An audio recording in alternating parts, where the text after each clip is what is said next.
নমস্কাৰ ছাত্ৰ ছাত্ৰীসকল আজিৰ এই ভিডিঅ'টোত ক্লাছ 6 গণিতৰ দ্বিতীয় অধ্যায়ৰ আমি চাম এক্সাৰসাইজ 2b এতিয়া ইয়াৰ আগতে তোমালোকক মই এক্সাৰসাইজৰ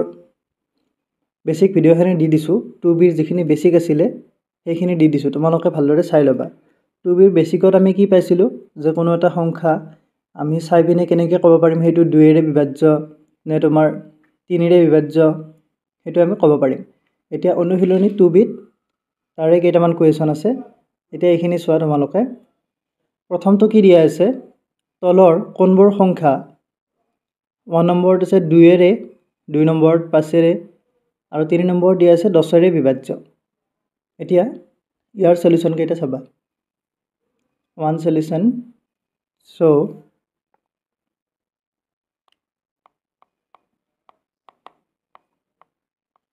এটো কি হ'ব চোৱা প্ৰথম আমাক কি দিয়া আছে A নম্বৰ দিয়া আছে তোমাৰ 3656 বুজি পাইছা তাৰ পিছত B নম্বৰ দিয়া আছে তোমাৰ 4608 প্ৰথম এটো পৰাই চাও এতিয়া চোৱা প্ৰথম 1 নম্বৰ দিয়া আছিল A ৰ তোমাৰ 1 নম্বৰ দিয়া আছে 2 ৰে বিভাজ্যটো আমি চেক কৰিব লাগিব সো ইয়াত চোৱা ইয়াত সংখ্যাটোত এককৰ স্থানৰ অংক অৰ্থাৎ শেষৰ অংকটো কি আছে 6 আছে 6 থাকিলে এটো কি হ'ব 2 ৰে বিভাজ্য হ'ব ইয়াত লিখি দিব লাগিব আমি যেহেতু তোমাৰ সংখ্যা মানে এটো 36562 সো যেহেতু সংখ্যাটোৰ শেষত কি আছে তোমাৰ সংখ্যাটোৰ শেষত আছে 2 সো শেষত 2 আছে 2 থাকিলে কি হ'ব এটাকে সংখ্যাটো 2 ৰে বিভাজ্য পাইছা বুজি তাৰ পিছত 2 নম্বৰত কি দিছে চেক কৰিব দিছে তোমাৰ 5 ৰে বিভাজ্য হ'ব লাগিলে কি আছিল তোমাৰ যে অংকটোৰ শেষত থাকিব লাগিব 0 বা 5 বুজি পাইছা ইয়াত কি লিখিবা যেহেতু সংখ্যাটোৰ শেষত বা এককৰ স্থানত সংখ্যাটোৰ শেষত 0 বা 5 নাই 0 বা 5 নহলে কি হ'ব এটাকে সংখ্যাটো 5 ৰে বিভাজ্য নহয় বুজি পাইছা 5 ৰে বিভাজ্য নহয় ঠিক তেনেকৈ তোমাৰ 3 নম্বৰত কি দিয়া আছে 3 নম্বৰ দিয়া আছে তোমাৰ 10 ৰে বিভাজ্য হেতু চেক কৰিব দিছে ইয়াত চোৱা যেহেতু আমি পাইছো যে 10 ৰে বিভাজ্য হ'ব লাগিলে সংখ্যাটোৰ শেষত কি থাকিব লাগিব 0 থাকিব লাগিব যেহেতু সংখ্যাটোৰ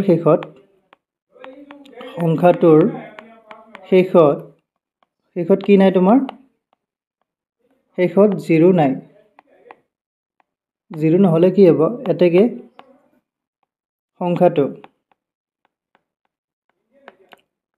সংখ্যাটো কি হ'ব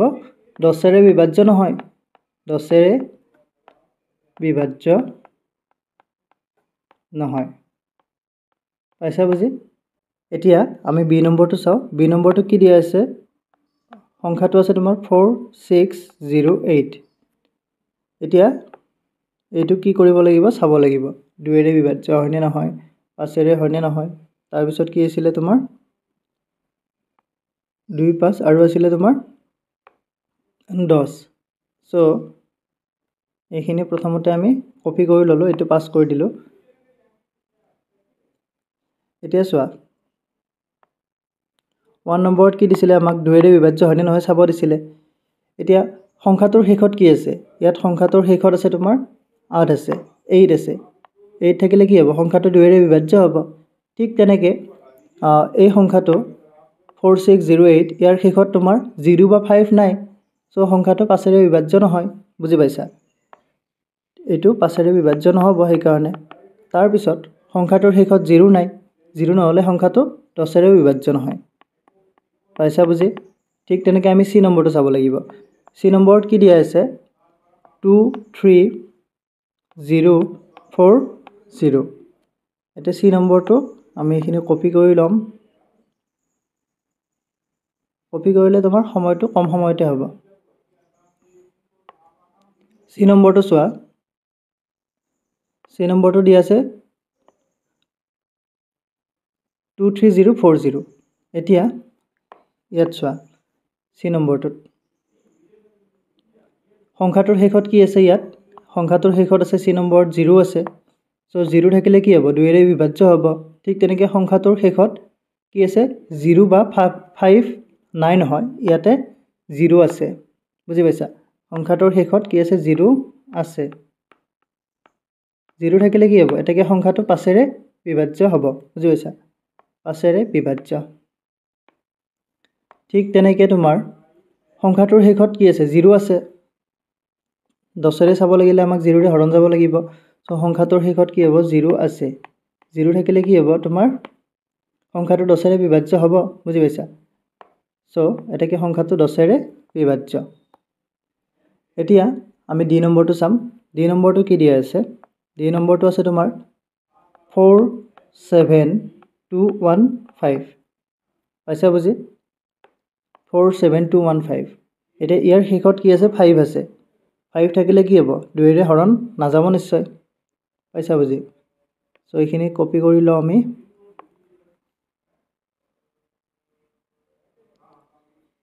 ইয়াতে পাস কৰি দিছো পাস্ট সো ডি নম্বৰটো চোৱা এইখিনি অলপ তলত লিখি দিছো যাতে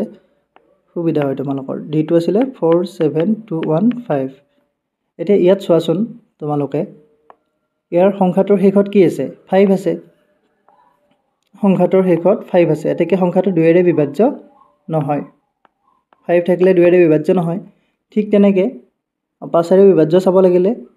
আমি কি লিখিব লাগিব যেহেতু সংখ্যাটোৰ শেষত 5 আছে বুজি পাইছা 5 থাকিলে কি হ'ব সংখ্যাটো 5 এৰে বিভাজ্য হ'ব ঠিক তেনেকৈ 3 নম্বৰত আমি কি চাব লাগিব সংখ্যাটোৰ শেষত 0 আছে নাই চাব লাগিব সো ইয়াত সংখ্যাটোৰ শেষত কি আছে 0 নাই 5 আছে বুজি পাইছা সংখ্যাটোৰ শেষত 0 নাই 0 নহলে কি হ'ব সংখ্যাটো 10 এৰে বিভাজ্য নহয় বুজি পাইছা নিশ্চয় সো 1 নম্বৰত আমাক এইখিনি কৰিব দিছিলে এতিয়া আমি চাম 2 নম্বৰটো কি দিয়া আছে 2 নম্বৰটো আছে তোমাৰ তলৰ কোনবোৰ সংখ্যা 4 ৰে বিভাজ্য 1 নম্বৰটো হৈ গ'ল এতিয়া 2 নম্বৰটো চাম 4 ৰে বিভাজ্য হলে কি আছিল তোমালোকৰ মনত আছে নিশ্চয় সো সলিউশনটো চোৱা 2 সলিউশন দুৰ এটো চাও আমি সংখ্যাটো দিয়া আছে তোমাৰ 7004 এতিয়া চোৱা আমি এটা সংখ্যা যদি 4 ৰে হৰণ কৰিব লাগে বা 4 ৰে বিভাজ্য হয় হেতু চেক কৰিব লাগে তেতিয়া আমি কি কৰিব লাগিব আমি শেষৰ অংক দুটা চাব লাগিব ইয়াত শেষৰ অংক দুটা চোৱা শেষৰ অংকটো আছে 0 আৰু 4 অৰ্থাৎ 4 আছে এটা 4 ক 4 ৰে হৰণ যাব নাই যদি 4 ক 4 ৰে হৰণ যায় তেতিয়া হলে এই গোটেই সংখ্যাটো হৰণ যাব অৰ্থাৎ শেষৰ দুটাক যদি হৰণ যায় গোটেইটোকে হৰণ যাব সো আমি কি লিখিম যেহেতু তোমাৰ 4 ৰে বিভাজ্য পাইছা বুজি 4 ৰে বিভাজ্য হলে কি হ'ব 4 ৰে বিভাজ্য হলে এতেকে তোমাৰ সংখ্যাটো 4 ৰে বিভাজ্য 7004 4 ৰে বিভাজ্য পাইছা বুজি ঠিক তেনেকৈ আমি বি নম্বৰটো চাম বি নম্বৰটো চোৱা বি নম্বৰটো কি দিয়া আছে সাইডত লিখি দিছো এটো মই বি নম্বৰটো কি দিয়া আছে চোৱা বি নম্বৰটো আছে তোমাৰ 9208 এটা শেষত কি আছে 08 আছে এটা 08 অৰ্থাৎ 8ক 4 ৰে হৰণ কৰিব পাৰিম নে নাই যদি আমি 8ক 4 ৰে হৰণ কৰিব পাৰো তেতিয়া হলে এই গোটেই সংখ্যাটো কি হ'ব 4 ৰে বিভাজ্য হ'ব পাইছা বুজি আমি শেষৰ অংক দুটা চাব লাগে অৰ্থাৎ 8ক আমি কি কৰিব পাৰো 4 ৰে হৰণ কৰিব পাৰো 4 × 8 বুজি পাইছা ইয়াত কি হ'ব 8 টো কি হয় 4 ৰে বিভাজ্য যেহেতু 8 4 ৰে বিভাজ্য এটাকে কি হ'ব সংখ্যাটো আছিল 9208 এটাকে 9208 4 ৰে বিভাজ্য হ'ব পাইছা বুজি ঠিক তেনেকৈ আমি সি নম্বৰটো চাম সি নম্বৰটো দিয়া আছে তোমাৰ 7218 ইয়াতো কি হ'ব চোৱা 7218 ইয়াত তোমাৰ শেষত কি আছে 18 আছে 18 থাকিলে চোৱাচোন 18ক তোমালোকে 4ৰে হৰণ কৰিব পাৰিবা নেকি 4 4 গুণ 16 4 5 গুণ 20 সো 18ক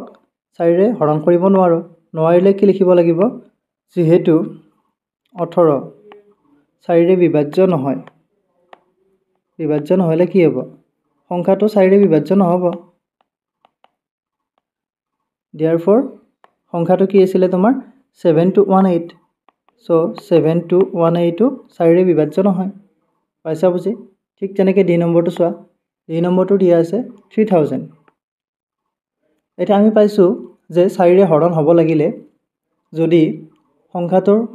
শেষৰ অংক দুটা শূন্য হয় তেতিয়ালে সংখ্যাটো কি হয় 4ৰে বিভাজ্য হয় সো ইয়াত কি লিখি দিবা যেহেতু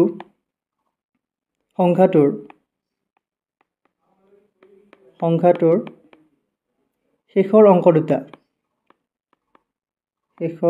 দুটা 0 শূন্য হয় শূন্য হলে কি হ'ব এতেকে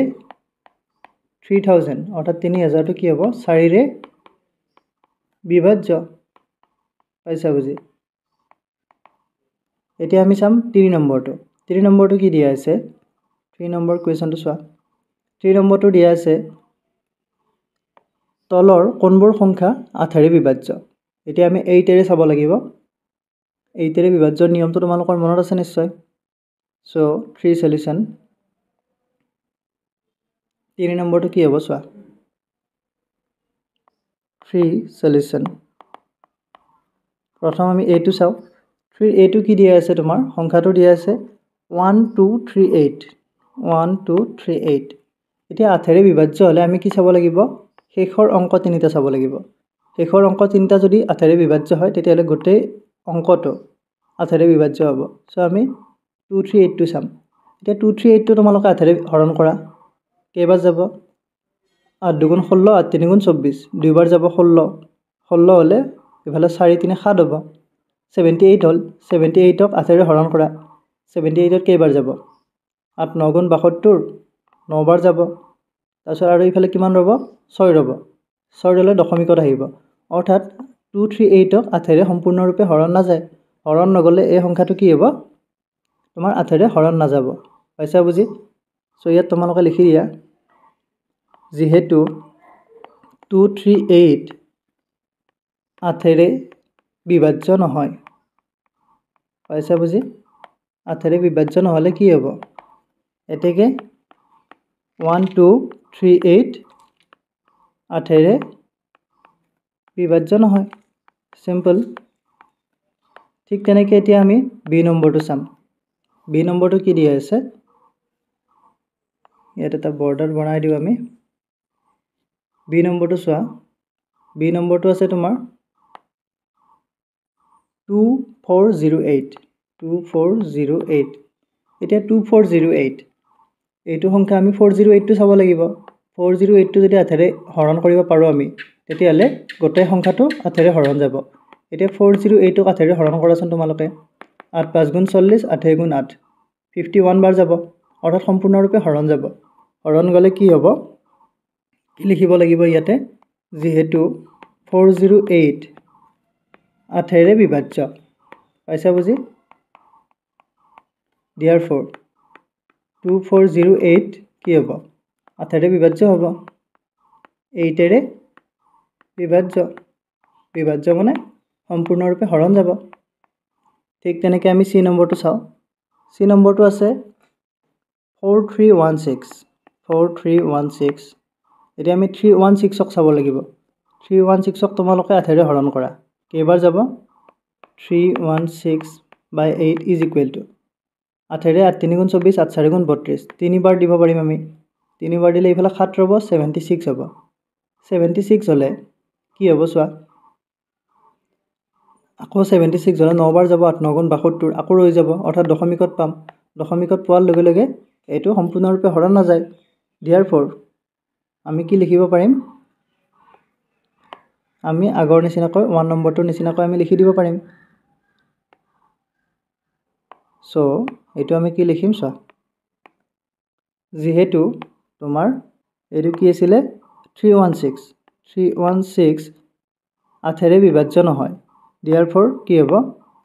4316 8ৰে বিভাজ্য নহয় ঠিক তেনেকৈ আমি ডি নম্বৰটো চাম ডি নম্বৰটো কি দিয়া আছে কোৱেশ্চনটো চোৱা 4000 আছে এতিয়া 8ৰে বিভাজ্য হলে তোমাৰ শেষত যদি তিনিটা শূন্য থাকে তেতিয়াহলে 8ৰে বিভাজ্য হয় এটো তোমালোকে পাইছা সো আমি এটো লিখি দিম আগৰ নিচিনাকৈ যেহেতু সংখ্যাটোৰ শেষত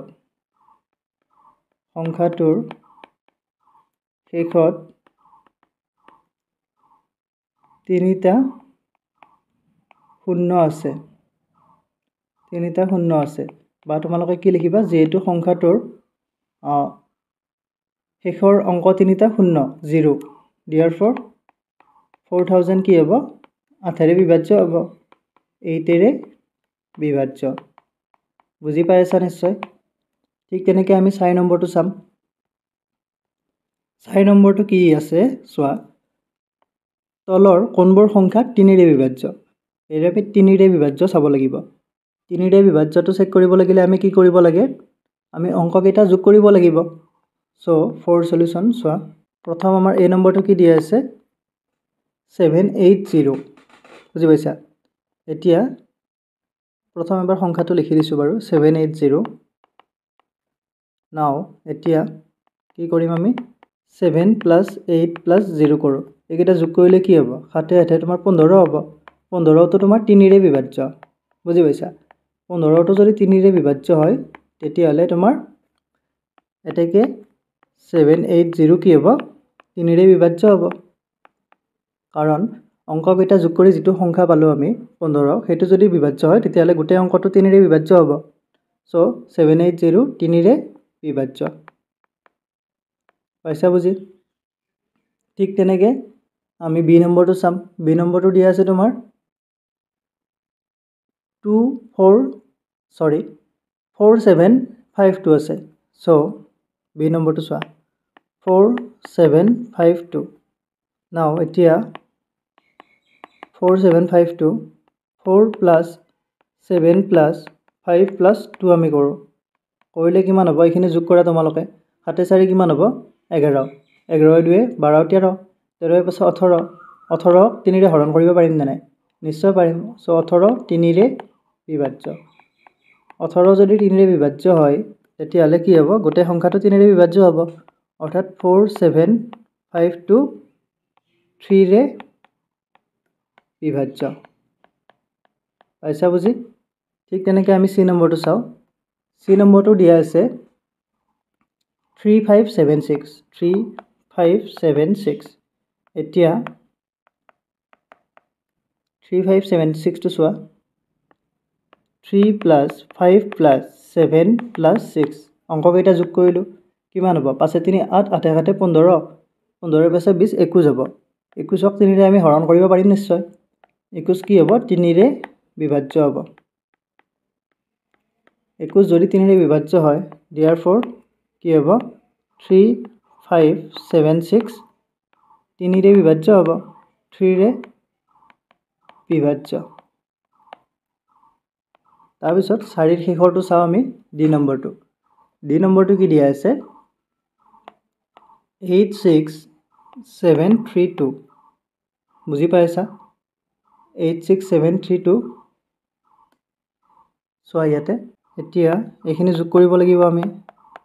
যোগ কৰা তোমালোকে 8 + 6 + 7 + 3 + 2 = যোগ কৰিলে কিমান হ'ব এইখিনি 3 2 5 5 7 12 12 6 কিমান হ'ব 12 6 হ'ব 18 18 8 26 টো হৰণ হ'ব নেকি 26 টো 3ৰে বিভাজ্য নহয় পাইছা বুজি 3ৰে বিভাজ্য নহয় 3 7 * 21 3 8 * 24 so 26 টো নহব therefore 86732 3ৰে বিভাজ্য নহয় বুজি পাইছা নিশ্চয় ঠিক তেনেকৈ আমি এতিয়া চাম কোৱেশ্চন নম্বৰ 5 কোৱেশ্চন নম্বৰ 5 টো কি দিয়া আছে তলৰ কোনবোৰ সংখ্যা 9ৰে বিভাজ্য এতিয়া আমি 9ৰে চেক কৰিব লাগিব 9 টো আৰু 3 টো প্ৰায় একেই 9টো আমি কি কৰিব লাগিব অংককেইটা কি কৰিব লাগিব যোগ কৰিব লাগিব যোগ কৰি যদি 9ৰে বিভাজ্য হয় তেতিয়াহলে কি হ'ব এটো 9ৰে বিভাজ্য হ'ব পাইছা বুজি এতিয়া আমি 5 নম্বৰটো সলিউশনটো লিখো সো 5 সলিউশন এই নম্বৰত কি দিয়া আছে চোৱা এই নম্বৰত দিয়া আছে সংখ্যাটো 2300 2300 হলে এতিয়া চোৱা নাও আমি কি কৰিম এটো 2300 is equal to 2 plus 3 plus 00 হ'ব অৰ্থাৎ 2 plus 3 কিমান হ'ব 5 5 to 9ৰে বিভাজ্য নহয় 5 9ৰে বিভাজ্য নহয় পাইছা বুজি যদি 9ৰে বিভাজ্য নহয় তেতিয়াহলে কি হ'ব therefore 2300 এই গোটেই সংখ্যাটো কি হ'ব 9ৰে বিভাজ্য নহব বিভাজ্য নহয় ঠিক তেনেকৈ আমি বি নম্বৰটো চাও বি নম্বৰটো কি দি আছে চোৱা বি নম্বৰটো আছে 9126 9126 সো কি কৰিম আমি এতিয়া এখিনি যোগ কৰা 9 plus 1 plus 2 plus 6 is equal to 9 কে 10 আৰু ফেলে 6 2 8 18 হ'ব 18 তো কি হয় 9ৰে বিভাজ্য হয় 9ৰে বিভাজ্য হলে কি হ'ব therefore 9126 9ৰে কি হ'ব বিভাজ্য হ'ব বুজি পাইছা নিশ্চয় ঠিক তেনেকৈ আমি সি নম্বৰটো চাও সি নম্বৰটো কি দিয়া আছে তোমাৰ সি নম্বৰটো আছে 8001 এতিয়া এটো দেখিলে ক'ব পাৰিবা 9ৰে বিভাজ্য বুলি কাৰণ 8 plus 0 plus 0 plus 1 8 কিমান 9 9 তো কি হয় 9ৰে বিভাজ্য হয় বুজি পাইছা 9 তো যেহেতু 9ৰে বিভাজ্য therefore 8001 কি হ'ব 9ৰে বিভাজ্য হ'ব 9ৰে বিভাজ্য ঠিক তেনেকৈ আমি ডি নম্বৰটো চাও ডি নম্বৰটো কি দিয়া আছে 1 2 3 4 1 2 3 4 এতিয়া চোৱা 1 2 3 4 এটা গানো আছিলে চেন্নাই এক্সপ্ৰেছত তোমালোকে চাইছা চাগে এতিয়া চোৱা এইকেইটা যোগ কৰো আমি 1 2 3 4 যোগ কৰিলে কিমান হ'ব 4 3 7 7 3 কিমান 10 10ক আমি 9ৰে হৰণ কৰিব নোৱাৰো 9ৰে বিভাজ্য নহয় বিভাজ্য হ'ব কিন্তু সম্পূৰ্ণৰূপে নহয় পাইছা বুজি সো therefore কি হ'ব 1 2 3 4 9ৰে বিভাজ্য নহয় বুজি পাইছা এতিয়া তোমাৰ 5 নম্বৰটো হৈ গ'ল আমি এতিয়া 6 নম্বৰটো চাও 6 নম্বৰটো কি দিয়া আছে তলৰ কোনবোৰ সংখ্যা 11ৰে বিভাজ্য এতিয়া 6 সলিউশন 6 নম্বৰটো কি দিয়া আছে তোমাৰ এইটো দিয়া আছে সংখ্যাটো আছিল 7007 পাইছা বুজি এতিয়া এইটো আমি 11ৰে হৰণ যায় না চাব লাগিব এতিয়া তাৰ বাবে তোমালোকক নিয়ম দিয়া হৈছিল আমি প্ৰথম কি কৰিম তিনিটা থুপ চাম তিনিটা অংকৰে কি কৰিম এটা থুপ বনাই লম 007 এটো এটা হল 007 মানে তোমাৰ 7 এ হ'ব তাৰছত 7 ৰ পৰা আমি 7 টো বিয়োগ কৰি দিম 7 ৰ পৰা 7 গলে কিমান হ'ব 0 হ'ব যদি 0 হয় আমি 11ৰে 0 হৰণ কৰিব পাৰিম বুজি পাইছা 0 বাৰ যাব বা তোমাৰ 11 যদি গুণিতক হলতেন বিয়োগ ফলটো তেতিয়ালে কি হলে 11ৰে হৰণ গলতেন বুজি পাইছা এতিয়া কি কৰিম আমি এতিয়া 7 - 7 = 0 therefore কি হ'ব ডাইৰেক্টলি লিখি দিছো 7007 কি হ'ব 7ৰে বিভাজ্য বুজি পাইছা নিশ্চয় ঠিক তেনেকৈ আমি বি নম্বৰটো চাও বি নম্বৰটো কি দিয়া আছে চোৱা বি নম্বৰটো দিয়া আছে তোমাৰ 77987 এতিয়া ইয়াত কি কৰিম চোৱা এতিয়া ইয়াত দুটা ভাগ কৰা তোমালোকে এটা হ'ব তোমাৰ 987 আৰু এটা হ'ব 77 987 ৰ পৰা 77 আমি বিয়োগ কৰিম কাৰণ 987 টো কি হ'ব ডাঙৰ সংখ্যা এইটো ডাঙৰ আৰু 77 টো সৰু সো ডাঙৰৰ পৰা সৰুটো আমি বিয়োগ কৰি দিম ডাইৰেক্টলি লিখি দিছো এতিয়া 987 - 77 বিয়োগ কৰিলে কি হ'ব তোমাৰ 7ৰ 7 গ'লে 0 8ৰ 7 গ'লে 1 আৰু ইফালে 9 910 হ'ব এতিয়া চোৱা 910টো 11ৰে হৰণ যাব নে নাই যদি 910টো 11ৰে হৰণ যায় তেতিয়াহ'লে কি হ'ব এই গোটেই সংখ্যাটো কি হ'ব হৰণ যাব এতিয়া 910টো তোমালোকে কৰি চোৱা 11ৰে যাব নে নাই এতিয়া 11ৰে কৰিলে কিমান হ'ব 11 8 গুণ 88 8 বাৰ যাব তাৰপিছত 3 যাব 30 যাব সো 30ক 11ৰে আমি হৰণ কৰিব নোৱাৰো সো এটো কি হ'ব বিভাজ্য নহয় 910 11ৰে বিভাজ্য নহয় বুজি পাইছা 11ৰে বিভাজ্য নহলে কি হ'ব therefore 77987 11ৰে বিভাজ্য নহয় পাইছা বুজি আখৰবিলাক বুজি নাপালে কমেন্ট কৰি জনাবা এটা সি নম্বৰটো চাও সি নম্বৰটো দিয়া আছে তোমাৰ 94325 94325 এতিয়া সি নম্বৰটোত কি হ'ব ইয়াতো আমি তিনিটা ভাগ কৰি লম তিনিটা ভাগ কৰিলে কি হ'ব এটা হ'ব 325 আৰু এটা হ'ব তোমাৰ 94 এতিয়া 325 টো যেটো ডাঙৰ হলে আমি কি কৰিম 325 ৰ পৰা 94 টো আমি বিয়োগ কৰিলে কি হ'ব 5 4 গলে কিমান 1 তাৰপিছত এফালে থাকিব তোমাৰ 2 আছে সো 12 আৰু 9 গলে 3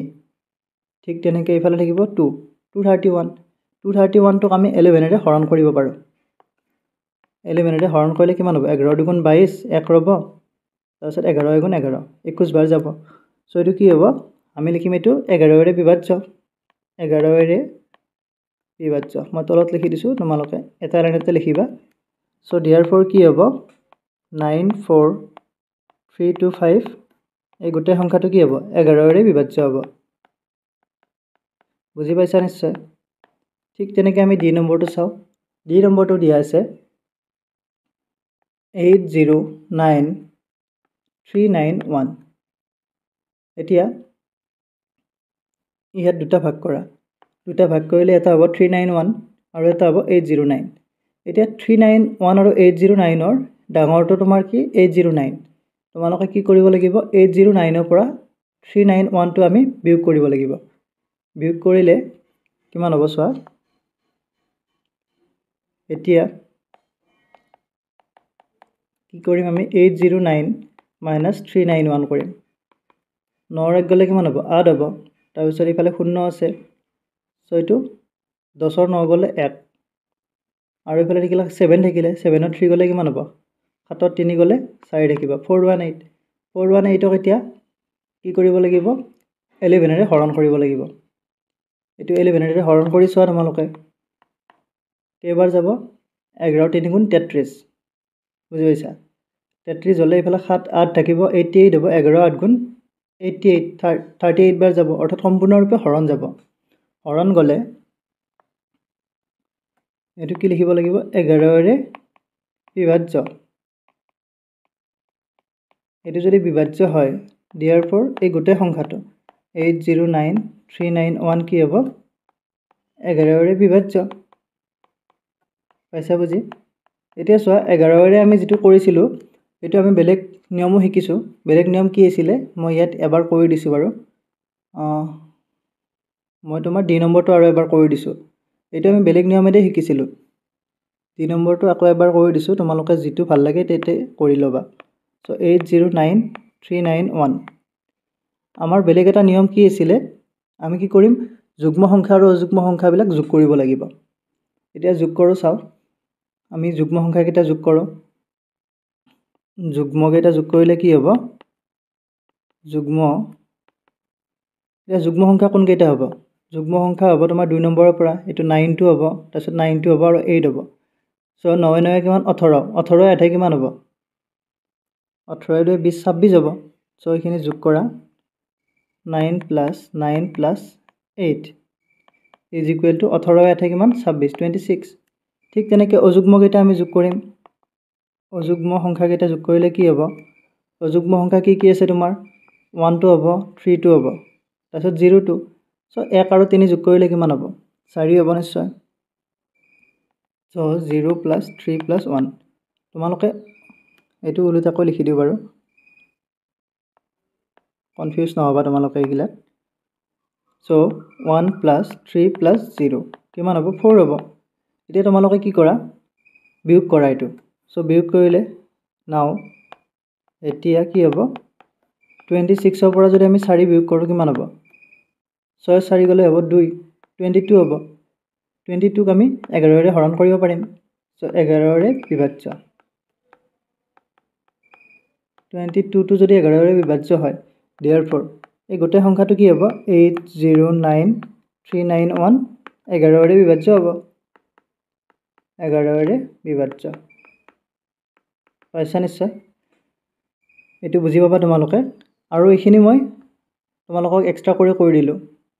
মই বাকীকেইটা তোমালোকক কি কৰিছোঁ, একদম যিটো শেষত দিয়া আছিলে নিয়মটো সেইটো মতে কৰি দিছোঁ। 3টা থোপ বনাই পিনে সেইটোত বেছি অলপ ইজি হয়, সেইটোত কৰি দিছোঁ। বাকী এই যিটো লাষ্টত দিলোঁ এইটো D নম্বৰটো, এইটো তোমালোকে আগতে পাইছা। এইটো নিয়ম কি আছিলে? যুগ্মকেইটা যোগ কৰিব লাগে এক্সট্ৰা কৰি, অযুগ্মকেইটা যোগ কৰিব লাগে। তাৰপিছত এইটো বিয়োগ কৰিব লাগে, পাৰ্থক্য উলিয়ালে সেইটো যদি হৰণ যায় গোটেই সংখ্যাটো হৰণ যায়। তোমালোকে এইটো নিয়মত, এইটো যে কৰি দিলোঁ মই, এইটো নিয়মত এইকেইটাও কৰিব পাৰিবা। এইকেইটাও কৰি চাবা তোমালোকে। মইতো এটা কৰি দিলোঁ আৰু। এতিয়া আমি চাম কুৱেশ্যন নম্বৰ 7টো। শেষৰটো চাওঁ।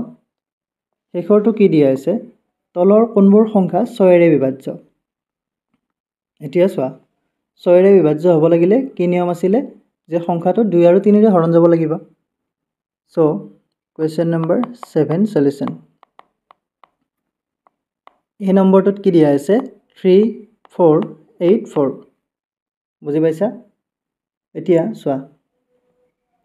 ইয়াত এককৰ স্থানত কি আছে? এককৰ স্থানত 4 আছে। 4 থাকিলে এই সংখ্যাটো 2ৰে হৰণ যাব।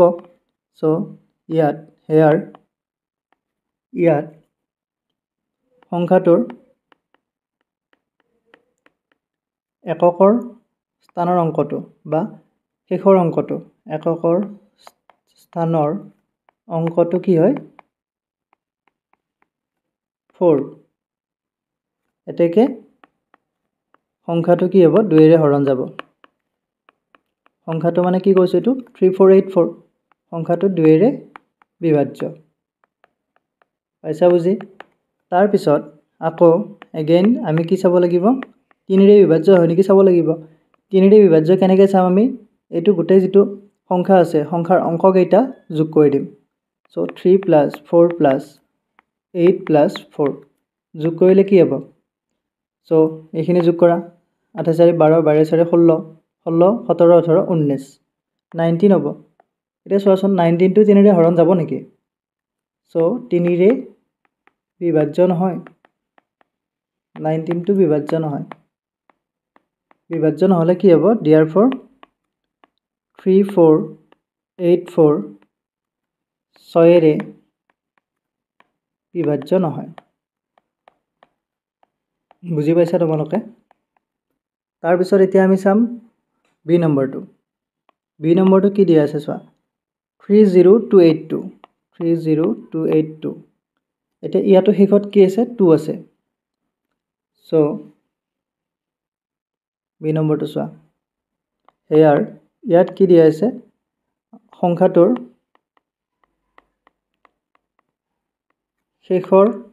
শেষত কি আছে? শেষত 2 আছে। 2 থাকিলে কি হ'ব? এতেকে সংখ্যাটো 2ৰে বিভাজ্য। বুজি পাইছা? আকৌ এইবাৰ আমি চাম 3ৰে চাম। এতিয়া অংককেইটা যোগ কৰা। 3 যোগ 0 + 2 + 8 + 2 ইজ ইকুৱেল টু, এতিয়া এইখিনি যোগ কৰিলে কি হ'ব? 2 8 10, 10 2 12, 12 3 15। চ' 15। 15টো কি হয়? 3ৰে বিভাজ্য হয়। 3ৰে বিভাজ্য। বিভাজ্য হ'লে কি হ'ব? therefore 30282 6ৰে বিভাজ্য। তোমালোকে কৰি চাবা হয়নে নহয়। হৰণ কৰি চাবা অংকটো লিখা হোৱাৰ পিছত। চি নম্বৰটো চোৱা এতিয়া। চি নম্বৰটো দিয়া আছে 72006। ইয়াতো শেষত কি আছে? 6 আছে। পাইছা বুজি ইয়াত সংখ্যাটোৰ শেষত কি আছে সংখ্যাটোৰ শেষত 6 আছে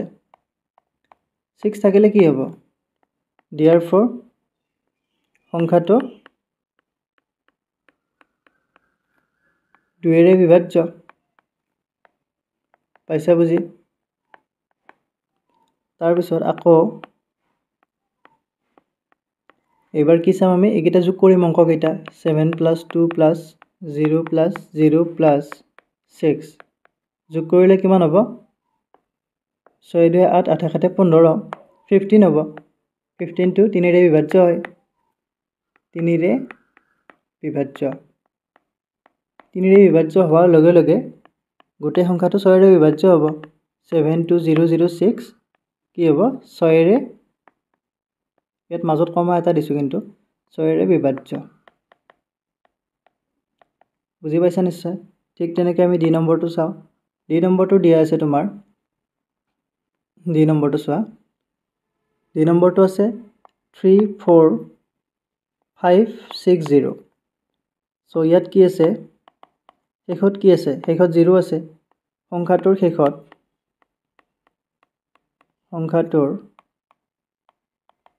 শেষত 0 আছে 0 থাকিলে কি হ'ব therefore সংখ্যাটো 2 এৰে বিভাজ্য আমাক 2 লাগে 2 এৰে বিভাজ্য এতিয়া আমি চাম আকৌ এবাৰ 3 ৰে হয়নে নহয় চাব লাগিব এইকেইটা যোগ কৰোঁ আমি অংক কেইটা 3 + 4 + 5 + 6 + 0 যোগ কৰিলে কিমান পাম 6 পাছে কিমান 11 11 4 কিমান 15 15 3 18 18 পাম আমি 18 টো কি হয় 3 ৰে বিভাজ্য হয় 3 ৰে বিভাজ্য হলে কি হ'ব therefore এই গোটেই যেটো সংখ্যা আছে 34560 কি হ'ব এটো 6 ৰে বিভাজ্য হ'ব পাইছা বুজি 6 ৰে বিভাজ্য হ'ব বা 6 ৰে বিভাজ্য এটো আছিল অনুশীলনীটোত ইয়াত 7টা কোৱেশ্চন আছিল 1 ৰ পৰা 7 লৈ এখিনি আমি আলোচনা কৰিলো এতিয়া নেক্সট আমি কি কৰিম অনুশীলনী 2C আলোচনা কৰিম 2C কি কোৱেশ্চন দিয়া আছে এখিনি আলোচনা কৰিম আৰু তাৰ আগত যদি বেসিক আছে যেখিনি তোমালোকে জানিব লাগে বেসিকখিনি আমি আলোচনা কৰিলম কাৰণ বেসিকখিনি নহলে তোমালোকে বুজি নাপাবা আশা কৰো ভিডিওটো চাই ভালদৰে বুজি পাইছা যদি ভিডিওটো ভাল লাগিছে like comment share and subscribe কৰি দিবা thank you thanks for watching